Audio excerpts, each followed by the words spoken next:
Magandang araw po sa inyong lahat mga kababayan at welcome back dito po sa PNR at ito nga mga karibin natin, hala, matindi to. Nako po. Nasyak lahat sa matinding pasabog ni PBBM, umamin na. BP Sara Duterte, yan mga kababayan, patungkol po yan. Ang ating alamin at bibigyan ng komento ngayong araw nito. Pero bago po lahat, kung hindi ka pa po napag-subscribe sa ating munting channel, please don't forget to subscribe at palike na rin po ng video ito. Maraming salamat po. At ito na nga, simulan na po natin to.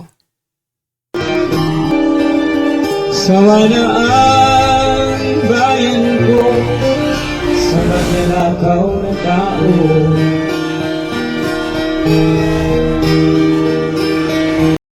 So mga kababayan, bago po natin muling i-play ang video ito, nako ito mga kababayan, i-check nga natin no kung talagang si PBBM ba talaga ang may pinakamataas na ratings no sa lahat ng survey no, or improving yung kanyang ratings, nilampasan pa si BP Sara. Ito mga kababayan, ito po ang totoong survey. O ito, pakinggan po natin to. BM.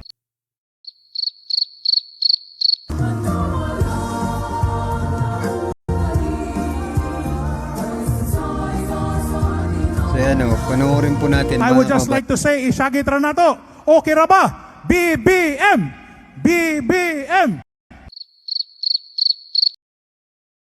Sabi niya, okay lang ba? Isigaw natin.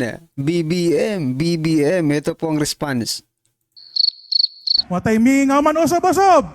BBM. Sabi niya, patay. Ang tahimik naman. Nako.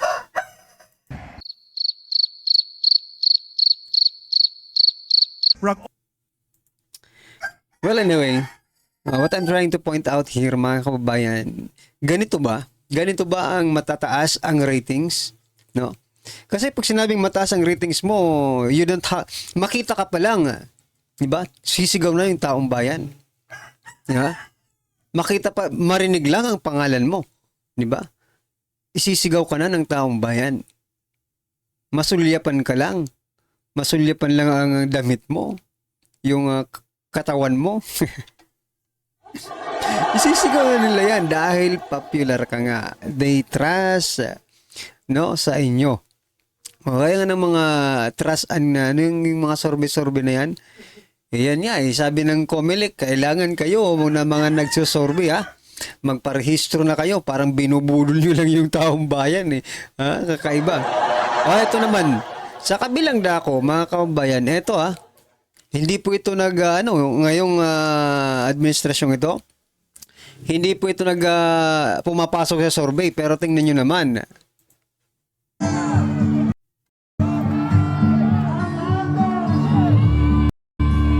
Lumalabas pa lang yan. Rinig nyo. No? Oo. Yun na. Nanindig yung balahibo.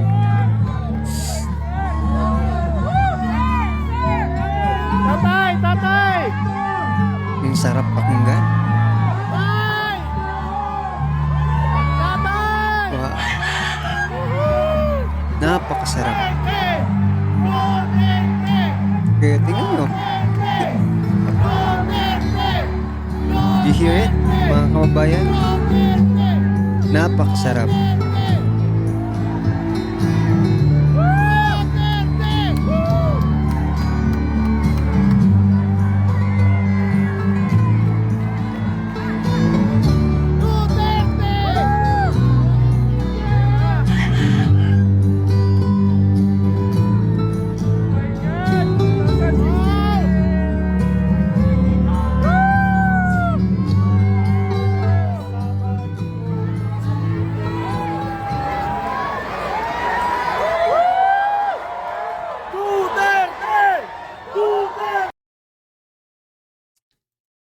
Yan mga kabayan, napakasarap pakinggan, no? Ganyan po ang minahal, no, ng taong bayan. Diba? Pasensya na po Nadala tayo sa sa sa sigaw, no? So, yan mga kababayan, isa lang pong ibig sabihin nito. It's not about the survey. It's about kung sino yung taong yan, no? Ay, nako. Nadala tayo mga pasensya. Ha? Oh. Kayo ba nadala rin doon sa sigaw nila? Well, anyway. So, what I'm trying to point out mga karabin natin, yung difference between PBBM and dating Pangulong Duterte, napakalayo. Tapos ngayon, pinalalabas nila mga kababayan na si dating Pangulong Duterte pa ang walang nagawa. Puro masama ang ginawa sa ating bansa. Di ba? Hindi ba kayo nahihiya? Puro wala lang talaga kayong mga hiya. Matapos yang gawin lahat-lahat sa ating bansa, maging sa pamilya ng ating Pangulo. Di ba? Ito ang kapalit, mga kababayan. No? Nakakainis lang. Kasi ako personally, I am being part, no? Of kung bakit nandiyan si PBBM sa sa posisyon niya ngayon. No? Maybe ikaw isa ka rin na nangihinayang ngayon. Dahil nga nabudol tayo. Well, anyway, mga karabin natin, wala na tayong magagawa dyan. This is our time now, 2025, to shake the world of politics dito sa Pilipinas. Bumoto po tayo, mga kababayan, nang ayon po sa ating kagustuhan, no? Pero kung may magugustuhan ka rin lang naman, doon na sa may mabuting nagawa or may mabuting magagawa sa ating bansa. Okay, mga karabin natin. Ito, panoorin po natin to at bigyan natin ng reaksyon na ng Pangulo ng Pilipinas. Hindi na ako natutulog. Kaya pala kumakaway kahit wala po. Kahit wala. Kaya pala sa mga endorsement nila, no? O sa mga rally-rally nila, tulog pala Patulugin nyo naman yan para maganda-ganda yung pag-endorse sa inyo. Magustuhan kayo ng mga ordinaryong Pilipino. Wala pong kinakawayan. Hindi pala natutulog ang presidente natin. Matulog ka, Mr. President. Hindi raw siya natutulog. Ako talaga, kakaiba talaga to si BBM. Sabi niya, hindi na raw siya na... ang point rito sa hindi natutulog, ano po to yung... ang ating kalihim ay hindi na natutulog. Alam ko po yan dahil ako rin. Hindi na po ako natutulog. Dahil daw sa pagtulong sa mamamayang Pilipino. Alam mo, Mr. President, matulog ka. Kaya pala wala kang nagagawa. Kaway ka na kaway. Wala naman tao. Banat ka ng banat. Wala naman nagre-react sa mga patawa mo. Unahin mo kaya matulog ka kaya, Mr. President. Masama po yan. Delikado po yung mga hindi na natutulog. Kung ano-ano na naisip. Kailangan po natin yan, Mr. President. Kayo pa naman, presidente kayo. Matulog kayo. Kaya pala kayo kaway na kaway. Wala naman kayong kinakawayan. Dito marami pong magre-react dyan, mga kababayan, na loyalista. Iba naman ang meaning no? Iba naman po ang meaning ng sinasabi ni President Bongbong Marcos Jr. na hindi siya natutulog. Well, that's the point. No? That's the point. No? Doon po sa sinabi ni dating Pangulong Duterte na gugurgur ng 15 senators. It is almost the same. Ang hirap sa inyo kasi pag kayo ang gumagamit ng mga idiomatic expression na yan or phrases, no? It's okay. Kasi ako to no? Pero pag iba naman, and it is against to your hindi ko alam kung konsensya. ang bilis nyo, mabilis pa kayo sa alas 4. No? Parehas lang naman ang sinasabi ninyo. Mas may malaman nga lang yung kay PRRD, di ba? Kasi iba yung utak no? Mas high level Naawa ko. Alam niyo, naawa po ako dun sa gobernador na pinasisigaw ng BBM, tapos yung mga tao, putya, ano naman kami sisigaw dyan? Kaya lang naman kami narito, hinakot kami dahil sa ayuda. Alam nyo, ang Nako, pangit nako. po, no? Nakikita nyo po yung mga Duterte, kasama po si Sara, yung mag-aamang Duterte, pinagkakaguluhan po ng mga tao. Pero hindi po dahil sa ayuda. Pinagkakaguluhan sila dahil gusto magpa-picture, magpa-selfie. Tuwan-tuwa po sila pag nakikita nila. Oo, may narinig ba kayo, mga kababayan? No? Na sa mga rally-rally o sa mga pinupuntahan ni dating Pangulong Duterte, ni Vice President Sara Duterte, namimigay ng ayuda. Walang ayuda sa kanila sapagkat, no? Hindi po sila binadgetan para dyan sa ayuda na yan.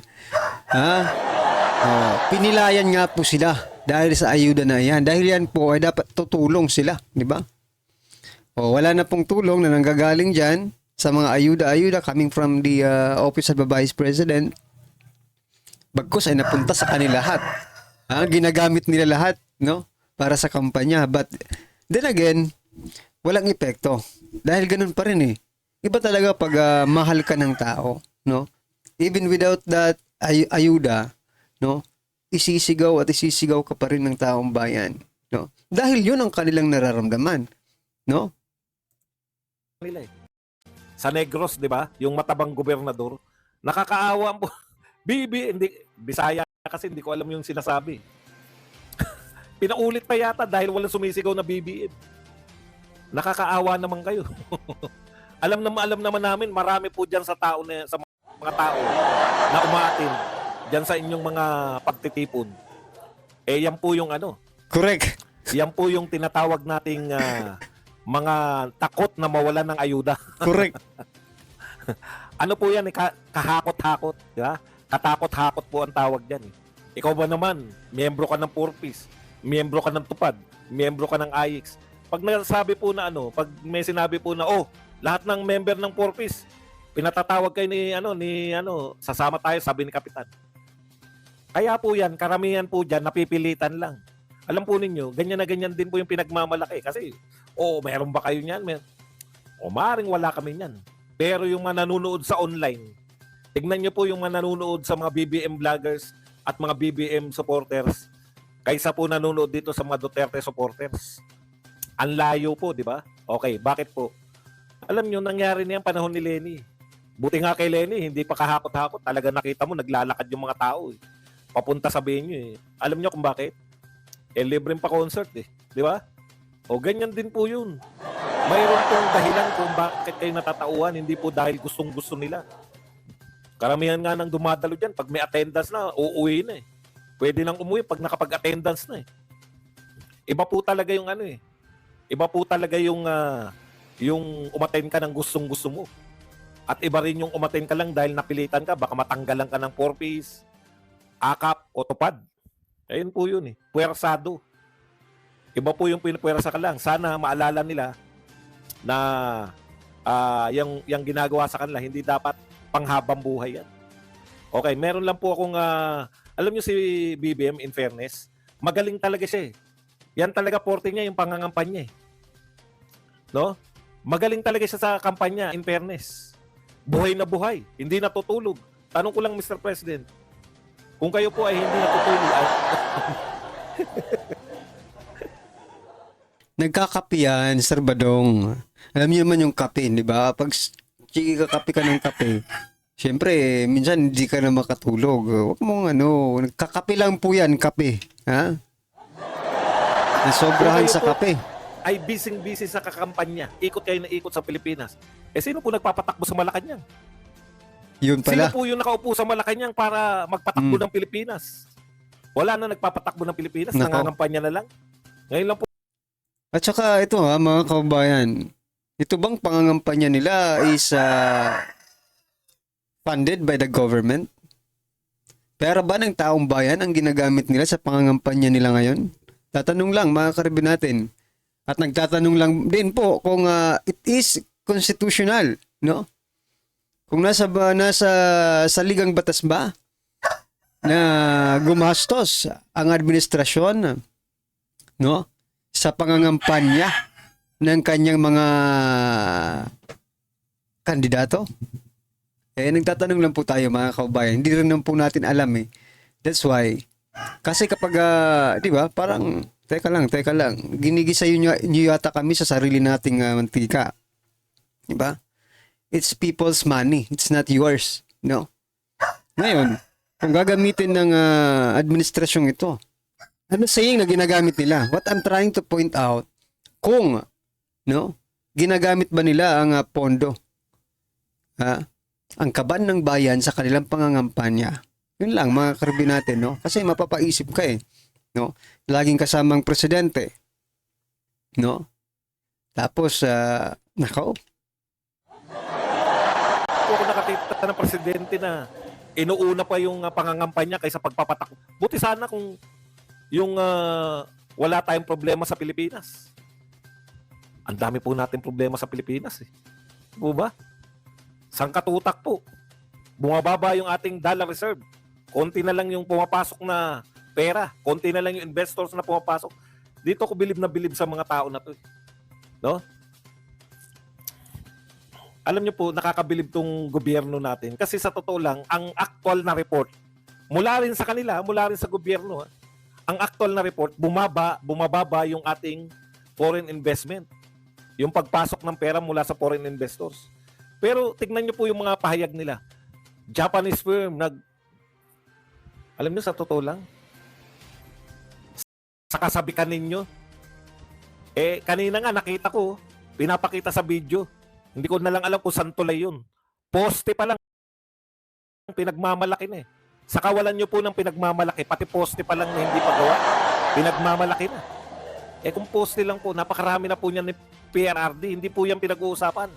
Yung natapos nyo, sa kawalan po nila ng ipagmamalaki, pati po hindi na natin alam kung totoo ba yung sinasabi ng mga to.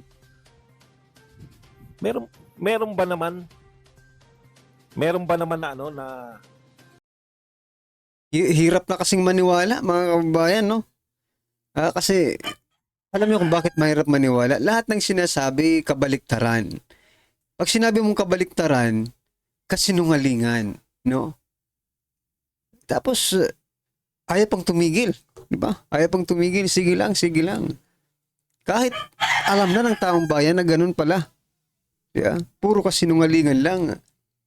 Sige lang, di ba? Walang pagbabago, no? Kasi walang naririnig. Yan, mga kababayan, di ba? Sometimes you have to listen, no? Kaso nga lang, no, yung mga bumubulong ganun din. Ganun din, mga kababayan, yung mga bumubulong. Wala tayong magagawa dyan. Isa lang po ang magagawa natin. Kung hindi man ma-impeach ngayon, magtulungan po tayong lahat. This coming midterm election, mga kababayan, please don't. Masisira ang buhay. Kapag kapag itong mga ito ang mga nanalo. No? Pero bantay-bantay pa rin kayo, mga kababayan, sapagkat sabi po ni President Bongbong Marcos Jr., gagawin nilang 12-0, di ba? Ngayon, 12-0 ang gagawin nila. Ba?